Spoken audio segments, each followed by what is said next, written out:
Hey, and thanks for tuning back into another amazing episode here on Gems Podcast. With me in the hot seat is George Siegal. And here's a bit about George. George started the documentary film company Move the World Films Incorporated. He wrote, directed, and produced the award-winning documentary films The Last House Standing and License to Parent. George began his career in front of the camera as a weathercaster, newscaster, sportscaster, and featured reporter. He worked in markets from Los Angeles to San Francisco, Seattle, Detroit, and San Antonio, Texas.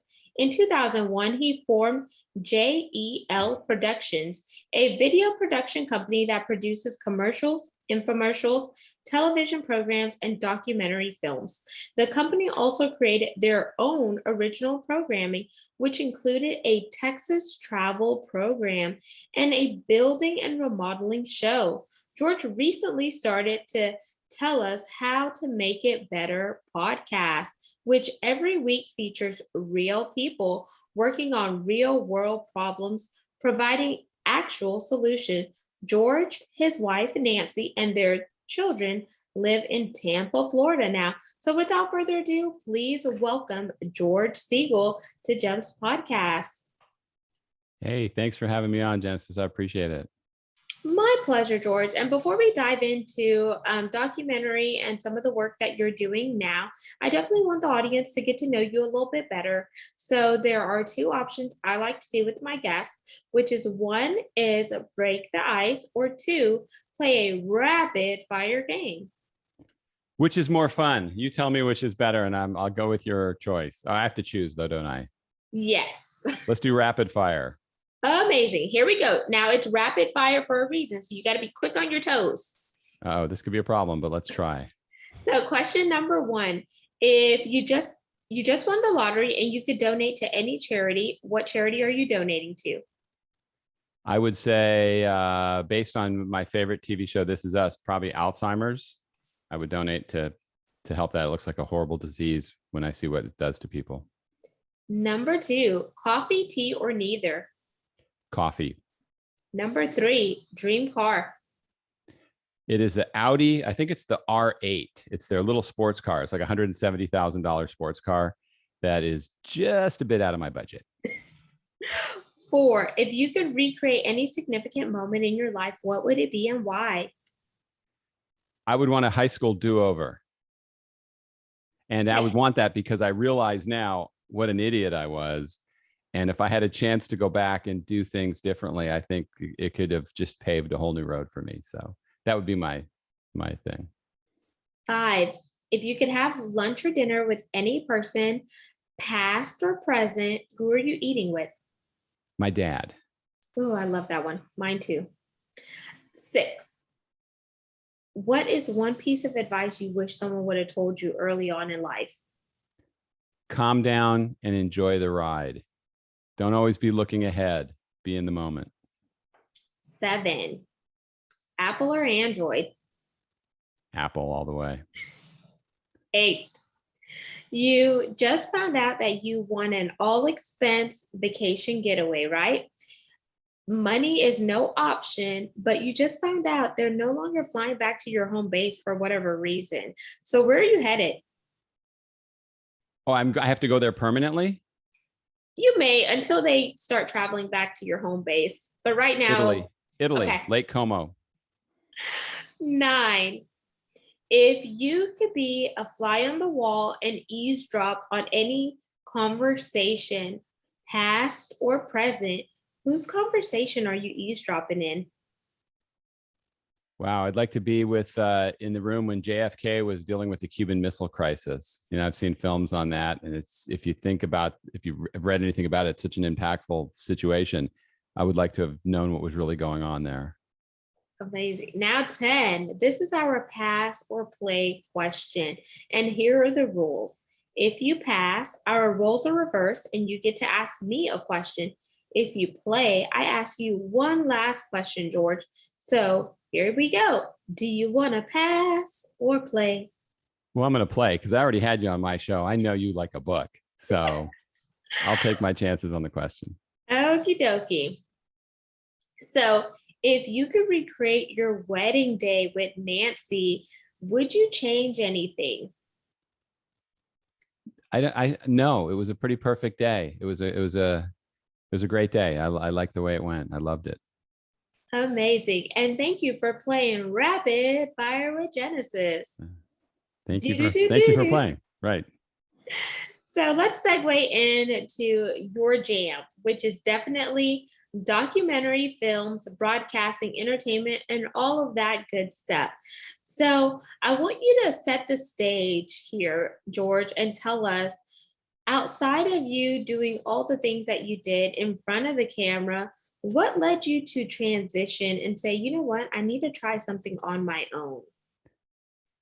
I think in both positions, you don't have a lot of control, but you have less control when you're on camera working for somebody. Now, what I miss about the news industry and that job is you get paid every 2 weeks. So you know you're getting a paycheck and you're not always having to generate in the roles I was in to come up with something that's going to change the world or be land breaking, groundbreaking. So but what I like about being behind the scenes is I don't miss the recognition that comes from being on TV because there's a superficiality to it where people they think they know you. You always have to be on because you're someplace and people want to come up and talk to you. They want to know, you know, if you're a weather guy, they want to talk about the weather. And I'm a very private person in that sense. It's like, you know, I'm always nice to people because that was part of the job. And I like to think I'm a nice person anyway, but I don't miss that having to be on all the time. When you're making a film or doing a project like I do now, you're behind the scenes and you're kind of in the weeds and you get to see it differently. It's a lot different when you have to be in front of the camera than when you're behind the camera, I think. Okay. And whenever you were in front of the camera to now behind the camera, did you ever feel burnout? Like because of the fact that you had to be on and people just expected certain things out of you, where you're like, can I just be a human being just like you? Burnt out may not be the word, maybe bored. Because what I liked about it is, you know, being silly, entertaining, having fun. And, you know, I ended up working for a guy who just wanted a scientist in there. And I wasn't a scientist type of guy. So, you know, it's a combination of things. I enjoyed that business when I could have fun doing it. The thing I miss about it now, though, is the adrenaline you get on a breaking news day, whether it's some kind of disaster or some kind of big news story. You really are, that's your moment. The light's on and you have to really go and you have to be on your game. You don't get that in, at least I don't get it in the documentary film world because everything's scheduled. There's, you know, obviously rolling to a disaster after it happens isn't scheduled, but the interviews, everything is. So it's just a different mindset altogether. Okay, fair enough. So it's a different transition and the different mindset. And I like the fact that you mentioned bored versus burnout because that is a big differentiation there because you can, you know, be bored but not necessarily burnt out, or sometimes people can be both. So do you have any advice for someone that would like to transition from being in front of the camera to behind the camera? There's very few people I know that have made that transition that regret it. Most people realize, hey, wow, there really is life after TV news or life after the entertainment field. But the one resounding thing that everybody will say is the money. So if you're going to transition to another career, make sure you can make a living doing it. Because when there's no check, all of a sudden it's a big deal. When there's no health insurance, all of a sudden it's a big deal. And when you have a client who doesn't want to pay you, it's a big deal. You know, when you work for a large company, they generally pay you every 2 weeks. And when you're now responsible for generating that check, it's a completely different dynamic. And I think a lot of times people make a career change out of anger or out of spite. And I always tell people when you leave that company, they're going to most likely be just fine.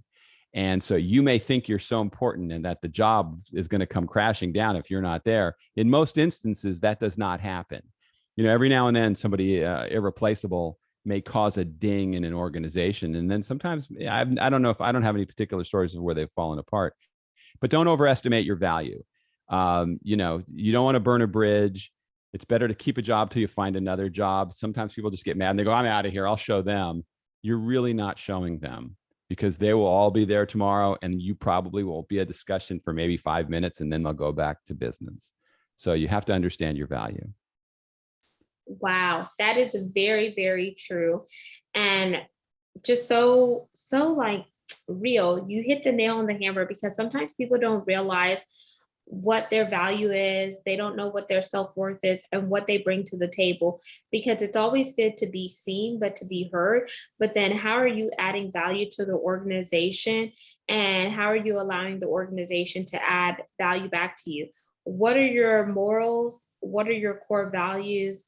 And what do you want to get? Because sometimes if you go in there with just having the WIFM method, then that could also always keep you complacent. And for those of you that are like, Genesis, what's the WIFM method? It's what's in it for me versus having like a collaborative mindset. And I think that's something important that we need to be mindful of whenever we are making that leap of faith or that transition.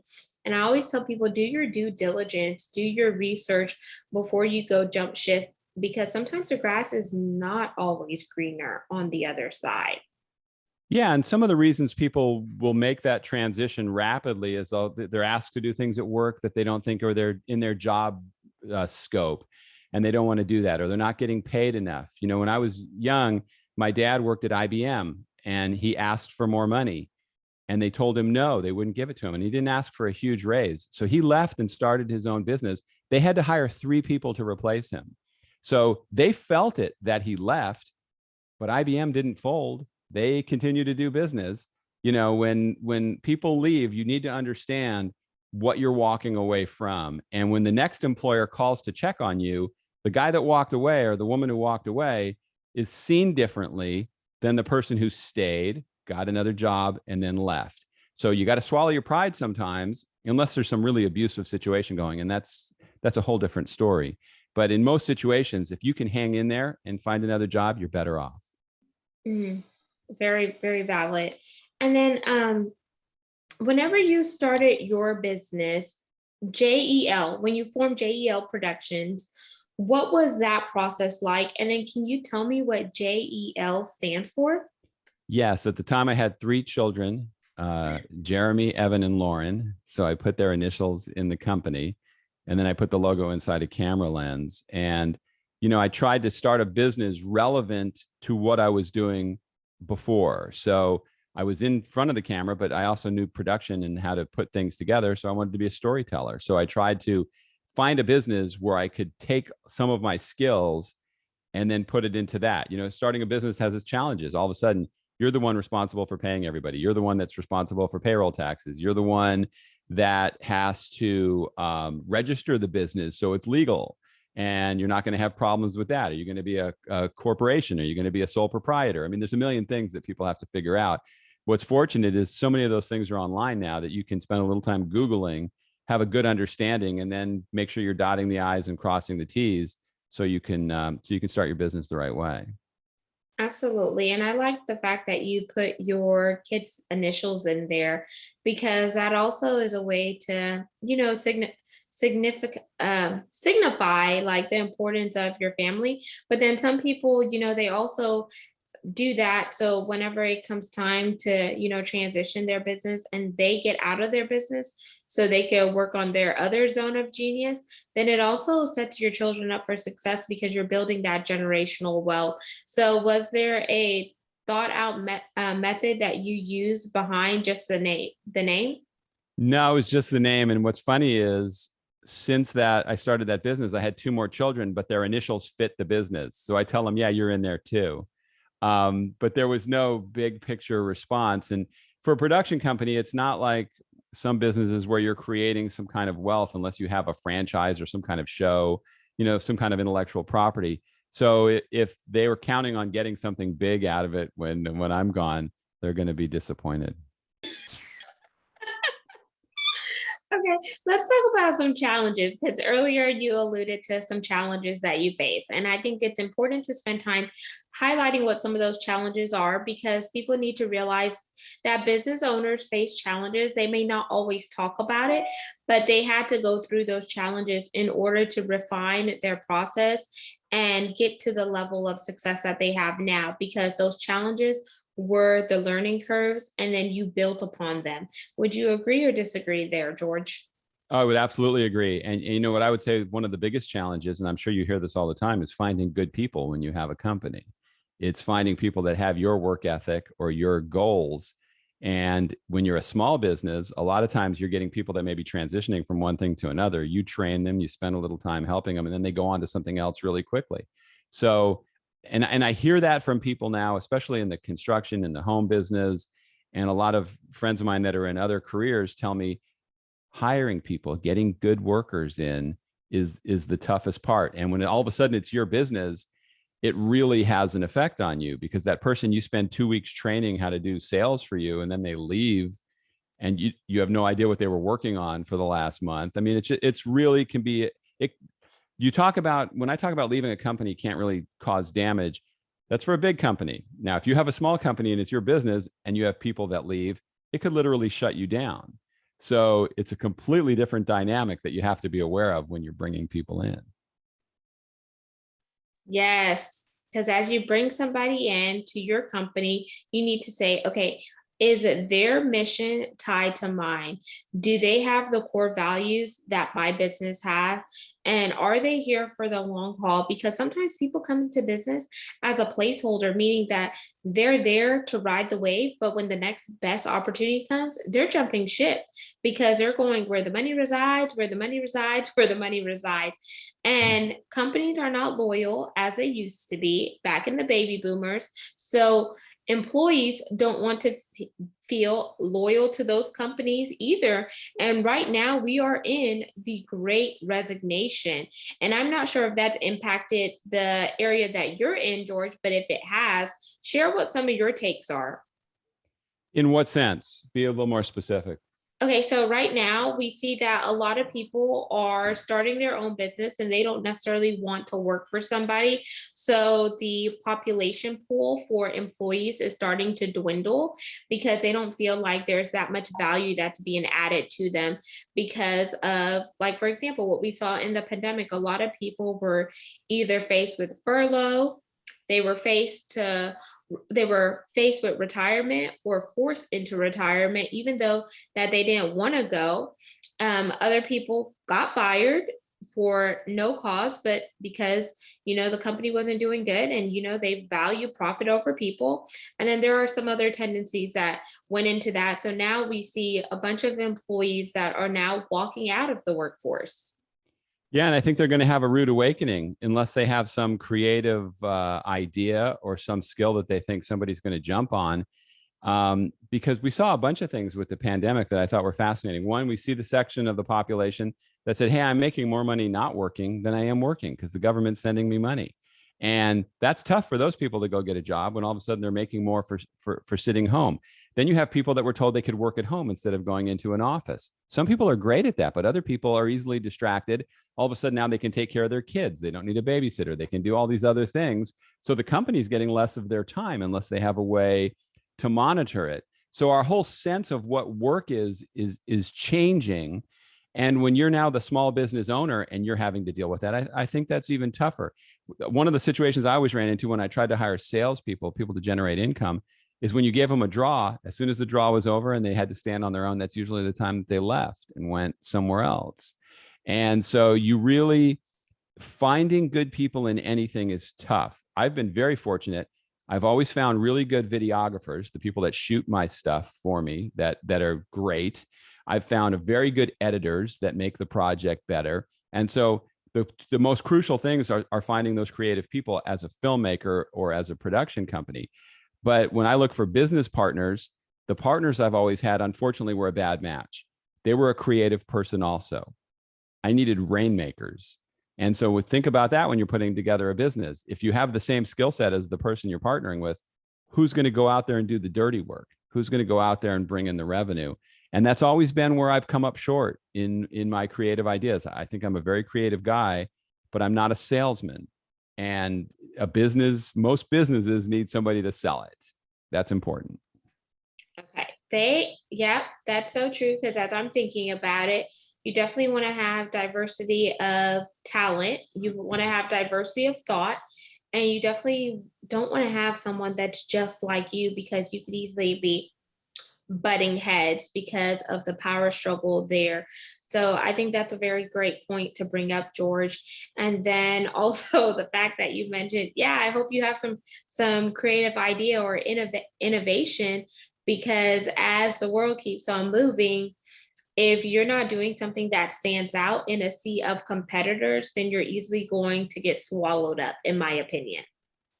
And I think we're going to see that. I mean, look at inflation right now. Look at, I mean, sure, unemployment is low, but there's a lot of people that just aren't even being counted on the workforce because they've decided not to look for a job. And eventually that runs out. I mean, a lot of retirement accounts are getting wiped out right now by the stock market crashing. So there's so many things that can affect you that people really need to take a good long look at what they're doing or what they're walking away from, and really think if that's the right thing to do, because it's not sometimes your emotional decision is not the right decision.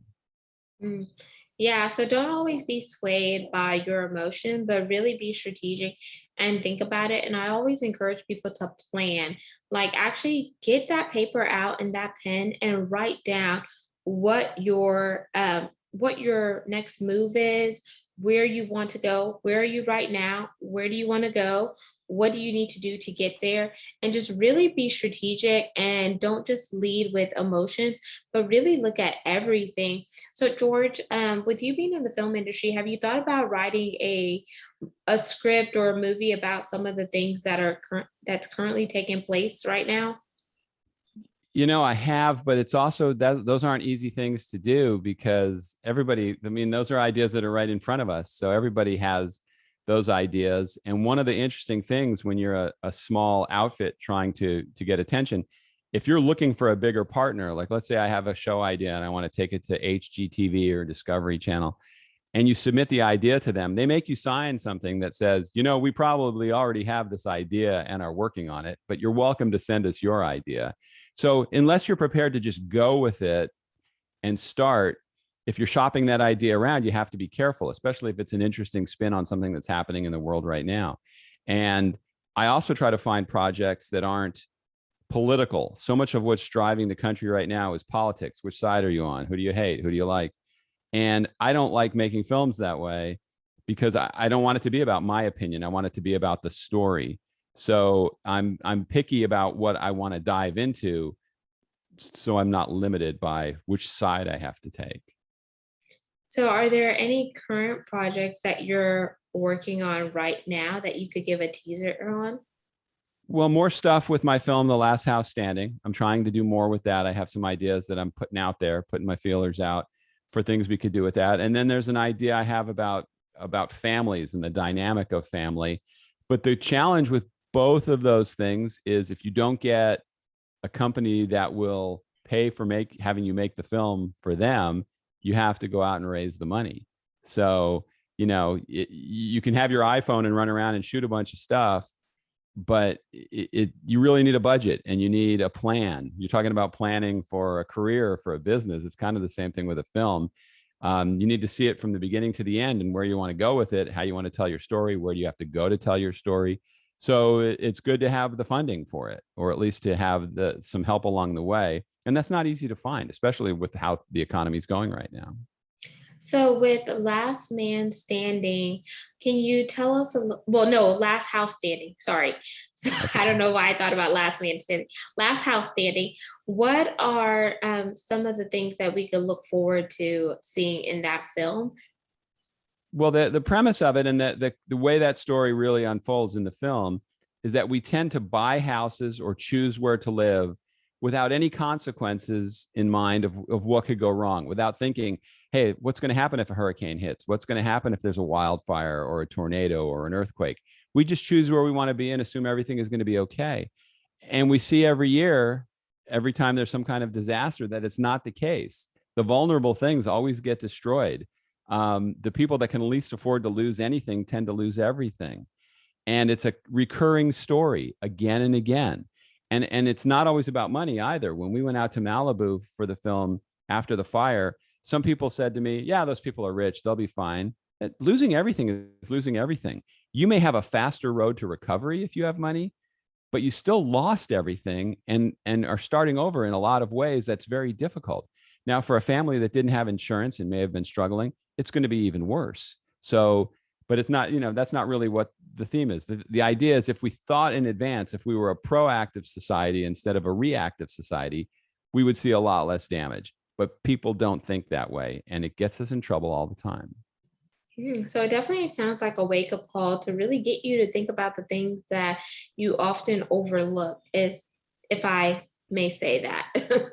Absolutely. And it's so true. And so I may not be able to stop a category 5 hurricane from completely obliterating my house.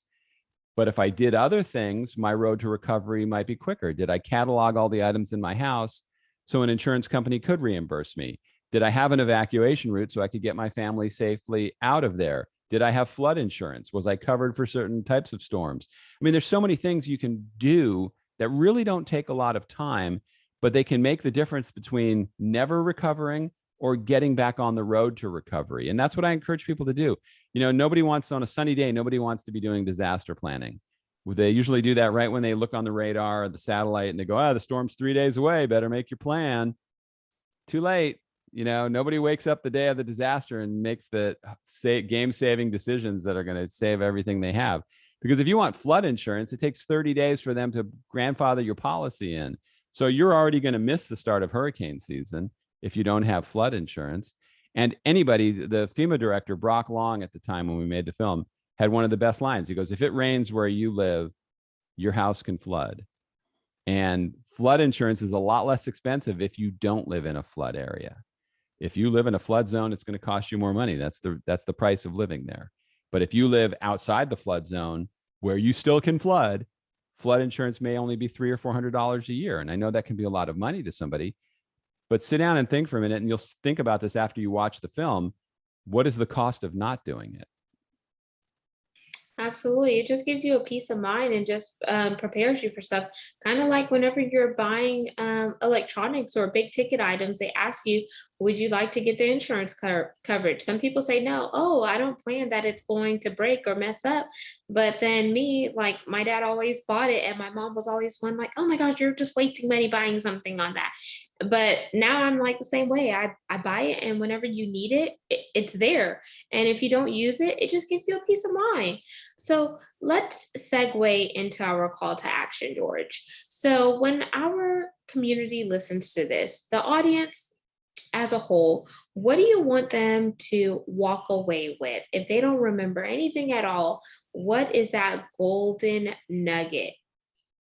Well, I think that they listen to a guy who really wants to make things better.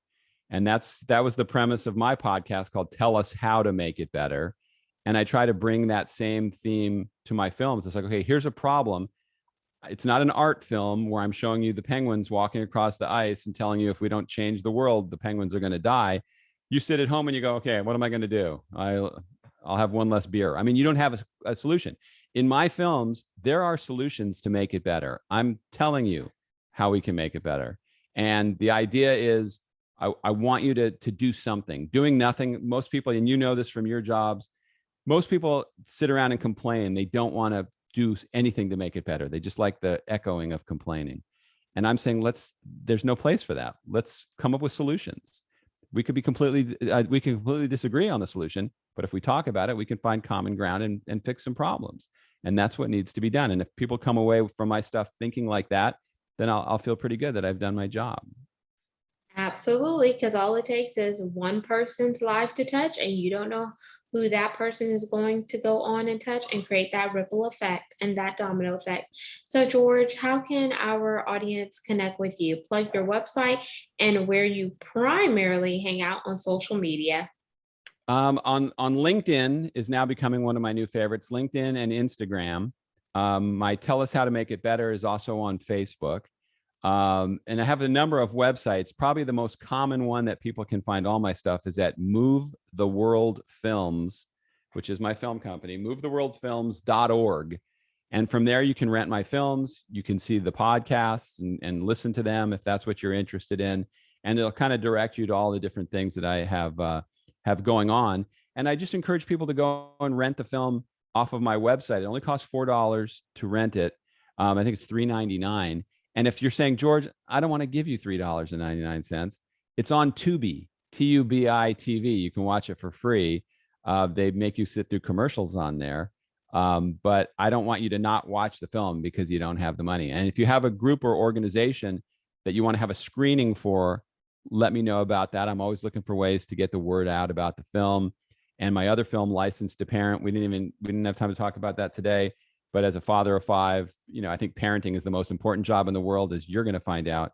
But most people have no idea what they're getting into with that. So there's a lot of things that they can consume on movetheworldfilms.org. And thank you so much, George, for just coming on here and just sharing your knowledge with the community. And listeners and viewers, all of George's contact information will be in the show notes. For those of you interested in connecting on LinkedIn, his first name is George, George, last name Siegal. S as in Sarah, I as in Isaac, E as in Edward, G as in Gregory, A as in Alpha, L as in Lima. So that's Siegal. And I will make sure you get connected with him. If you have any questions, make sure you just drop us a line and we'll be sure to answer those questions. But until next time, make sure you like, comment, and subscribe. We're on 40+ platforms. You could also see all things video content by finding us on YouTube at Gems with Genesis Amaris Kemp.